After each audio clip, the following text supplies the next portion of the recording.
আসসালামু আলাইকুম, সবাই কেমন আছেন? আজকে আমি করছি চিংড়ি ফ্রাই। এজন্য দিয়েছি ১ টুকরা লেবুর রস, সয়া সস, একটু রসুন বাটা, স্বাদমতো লবণ, একটু হলুদ, একটু মরিচের গুঁড়া, একটু জিরার গুঁড়া, একটু টমেটোর সস দিয়ে আমি হাত দিয়ে ভালো করে মিক্স করে ২০ মিনিটের জন্য রেখে দিব। ২০ মিনিট পর আমি এখানে ১ চামচ কর্নফ্লাওয়ার দিয়ে মিশিয়ে আমি তেলে ছেড়ে দিব।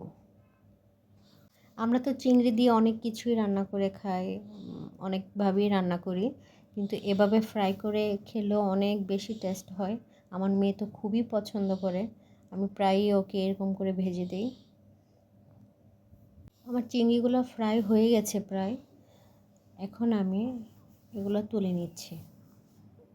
এখন আমার মেয়ের জন্য আমি খাবারটা বেড়ে নিচ্ছি, মেয়েকে খাবার দিচ্ছি। সবাই ভালো থাকবেন, আল্লাহ হাফেজ, আমাদের জন্য দোয়া রাখবেন।